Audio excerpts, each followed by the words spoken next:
The rich man marries the girl, and she feels like she's in a golden cage all her life. Everything changes from the moment a new servant arrives. This Pennywise recaps, and today we're reviewing the drama romance Lady Macbeth. Get ready for incredible plot twists. A young girl named Catherine is married off to a man much older than her. A maid named Anna takes care of her before she goes to bed. Left alone, Catherine waits for her husband, who upon entering the room immediately makes it clear that she will be staying at home all the time and will not be able to go out. After Alexander demands that she take off her shirt, Catherine undresses, after which the man turns off the light and goes to bed. In the morning, sitting on the windowsill, the girl looks out the window. This is the first day of her new life.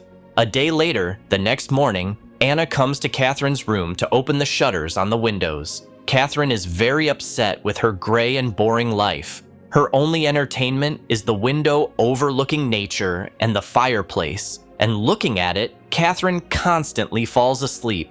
The girl quickly gets tired of this lifestyle.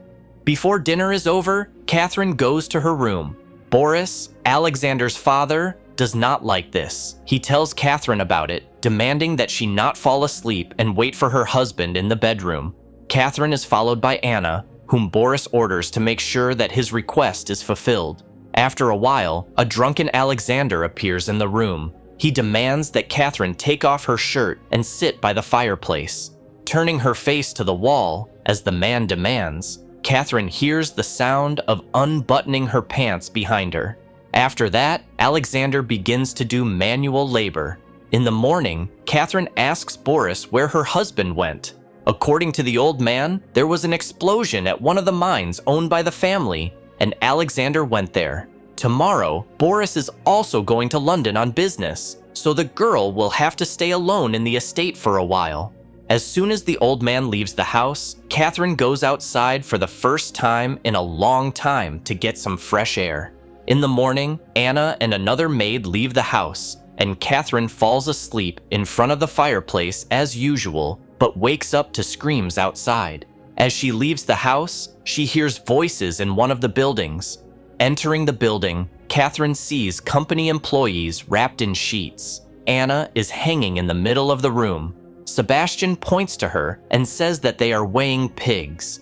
Catherine orders them to let the girl go, and then says that since they have spent Alexander's time and money on this entertainment, the girl will now look after them. When Catherine returns home, she learns the name of the sassy worker who has recently joined them. In the morning, she goes for a walk and meets Sebastian again. Catherine ignores his words about the house being in the other direction and smiles. As night falls, she hears a knock at the door. Opening it, Catherine finds Sebastian, who says that he is very bored. The girl tries to close the door, but the boy enters her room and puts Catherine in a corner. Sebastian tries to kiss her, but she pushes him away and then throws herself at him with kisses. This is the first morning in this house when the girl woke up happy. From that day on, she and Sebastian have been meeting secretly to fulfill their physical needs. Early in the morning, while picking mushrooms, Anna meets Sebastian. The girl who was walking the dogs hints that his secret meetings with the owner could end badly. But in response, Anna hears only threats. As night falls, Sebastian comes to Catherine again. The maid sees him through the keyhole. In the morning, Anna goes to Catherine's room. She opens the windows and announces that Lester has returned from a trip to London. At dinner, Boris asks Anna to bring him some champagne, which Catherine drank in the absence of the men. Not having betrayed her mistress, the maid is humiliated by Lester, who forces the girl to get down on all fours.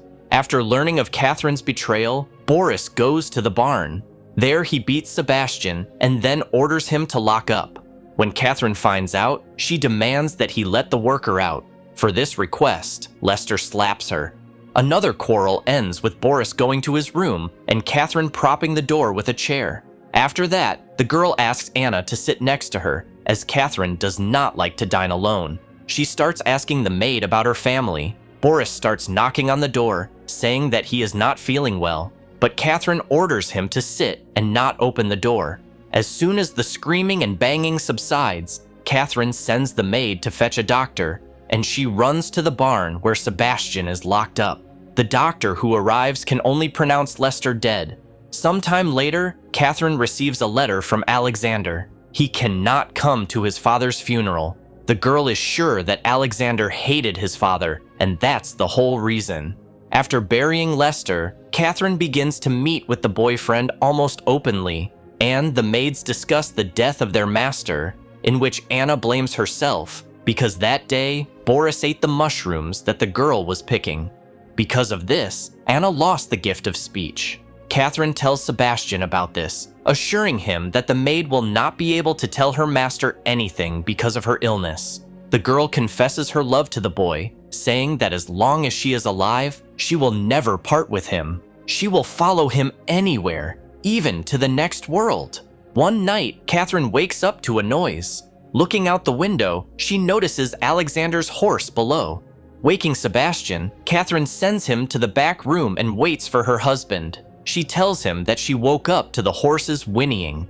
Looking at Catherine, Alexander notices that she has noticeably put on weight, not the same as before. Before leaving, the girl goes to get tea, and while drinking it, Alexander confesses that he has heard rumors about his beloved's infidelity. For this, he threatens to expel Sebastian. Since Alexander knows everything, Catherine goes to the back room to get the boy. She puts him on the bed. Taking off his pants, Catherine climbs on top of Sebastian in front of Alexander. Furious, Lester beats the girl and then starts fighting with Sebastian.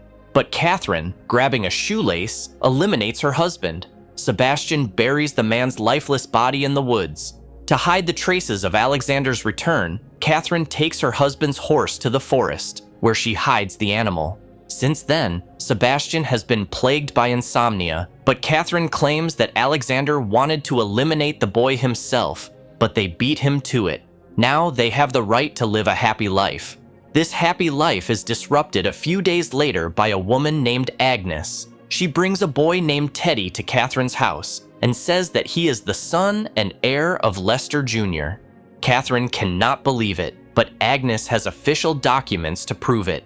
Sebastian believes that the woman is lying about Teddy because only at his hand could Alexander have become pregnant. When the boy is in the house, Sebastian refuses to meet with Catherine. If they are seen, the boy will have to leave. So while they are here, Catherine has to forget about the meeting. While watching the boy and the maid play in the morning, Catherine notices Sebastian leaving with Anna. The girl runs outside, where Teddy begins to pick on her, and Catherine pushes him away. The boy runs away in tears. Catherine returns to her room, where a maid comes in later. She tells her that they can't find Teddy. Together, they go in search of the boy, whom Sebastian finds near the waterfall. Looking at the boy and the raging river, a sinister plan is hatched in the boy's mind, but his conscience prevails. Sebastian brings Teddy home, where Agnes scolds him for asking him to bring the boy a blanket because he was so cold. Not wanting to be humiliated, Sebastian is about to leave the estate. He tells Catherine about the perfect opportunity to eliminate the Lester heir, but does not take it. Catherine asks him to wait. Entering the room where Agnes is keeping watch over Teddy's bed, Catherine persuades the woman to go to bed. She will watch the boy while she sleeps. When Agnes leaves, Catherine lets Sebastian into the room through the window, and together they get rid of the heir. Sitting next to Teddy, Catherine waits for dawn until Anna appears in the room. At the same time, feeling guilty, Sebastian sobs over the grave of Alexander Lester. He then rushes to the mansion, where Catherine deceives the doctor by saying that she fell asleep and that when she woke up, Teddy was no longer breathing. Pointing to the boy's fresh bruises, the doctor asks Catherine if someone could have entered the room while she was sleeping. At this point, Sebastian enters and confesses to the crime, betraying Catherine, telling the doctor and the detective about the murders of Alexander and Boris Lester, whom Catherine poisoned with mushrooms. The girl denies this, saying that Anna always picked the mushrooms and Sebastian went to the forest every morning with a maid. It is possible that Anna poisoned Lester because the old man had severely beaten Sebastian and locked him in the basement. Anna can refute this if it is not true, But the maid has lost the power of speech after the death of Boris Lester and cannot confirm or deny anything. Because of this, Anna and Sebastian are sent to hard labor. After that, the other servants leave the estate, leaving the pregnant Catherine alone in the house. This is where the movie ends. Thank you for being with us. Subscribe to the channel, like us, and be sure to click on the bell to stay up to date with our new videos.